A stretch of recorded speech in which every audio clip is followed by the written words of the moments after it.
Hello, this is Professor Kuehn, and welcome back to my lectures on space, time, and motion.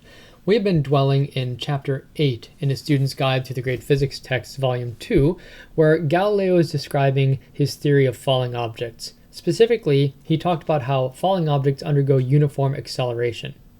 Then we started talking about some of the objections to Galileo's theory of falling objects. You might recall that Sagredo took issue with the idea that an object starts from rest and travels through an infinite number of degrees of slowness. And how Galileo approached this, of course Salviati is talking on behalf of Galileo, is saying that objects do in fact go through an arbitrarily large number of very, very tiny speeds as they're acquiring velocity as they're falling, and he used some examples to explain why that would be. That brings us to about page 110, where we are at the bottom of page 110, and here Simplicio raises a similar objection. He says, "But if the number of degrees of greater and greater slowness is limitless, they will never all be exhausted. Therefore, such an ascending heavy body will never reach rest, but will continue to move without limit always at a slower rate. But this is not the observed fact." So, if you understand what Simplicio is saying here, he's saying if you throw an object up in the air and it has to slow down and eventually come to a stop, and if, as you are claiming, Galileo, it has to go through an infinite number of degrees of slowness before it comes to a stop, that is not possible. Because after all, something cannot do an infinite number of things or go through an infinite number of states in any finite amount of time. You might recognize this kind of objection as being very similar to those raised by a famous Greek philosopher, Zeno. Maybe you don't recognize them.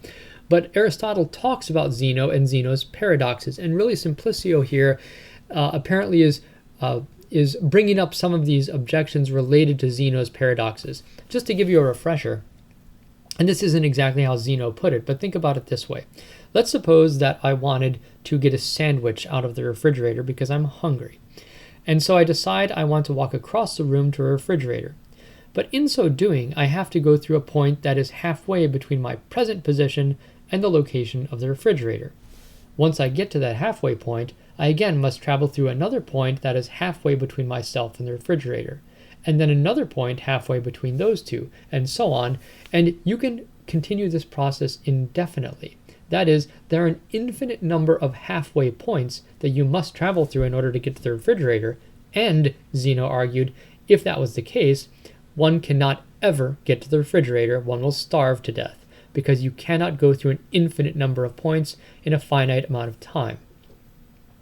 Now, you might realize that there's something must be wrong with this argument, because after all, I do go to the refrigerator and I do eat sandwiches, so there must be something faulty about this reasoning. But what exactly is it? That's a little bit hard to tell. And in order to approach questions like this, one needs some kind of consistent way of talking about infinite numbers of infinitesimally small quantities. This is precisely the problem that Galileo is dealing with here in this text. It comes up very naturally in the discussion of falling objects. How do you deal with a potentially infinite number of infinitesimally small quantities? This, by the way, is before the development of calculus.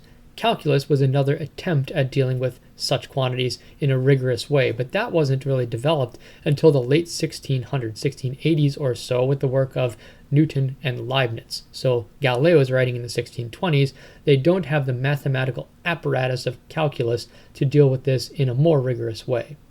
So what happens is Galileo attempts to give an explanation of this, and you can decide whether or not you find this to be a convincing explanation. This is at the bottom of page 110, where Salviati responds. He says, "This would happen, Simplicio, if the moving body were to maintain its speed for any length of time at each degree of velocity. But it merely passes each point without delaying more than an instant.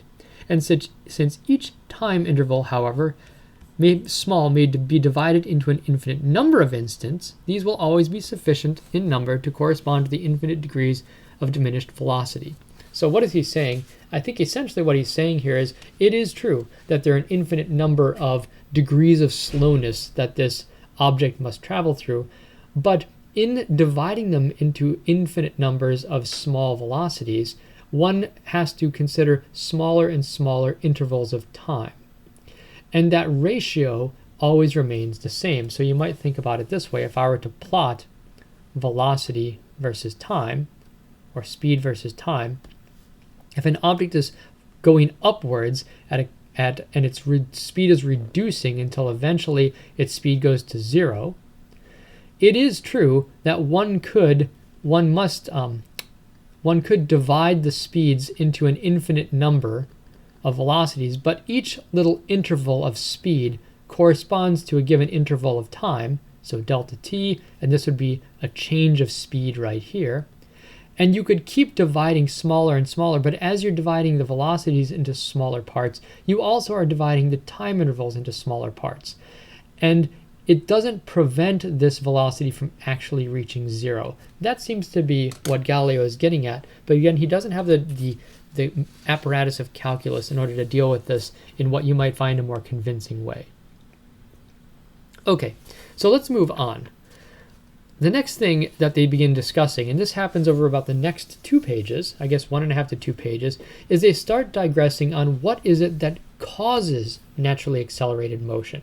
And they talk a little bit about what came to be known as the impetus theory. So, they're going on from what do we mean by uniform acceleration or naturally accelerated motion to why do objects undergo uniform motion or naturally accelerated motion.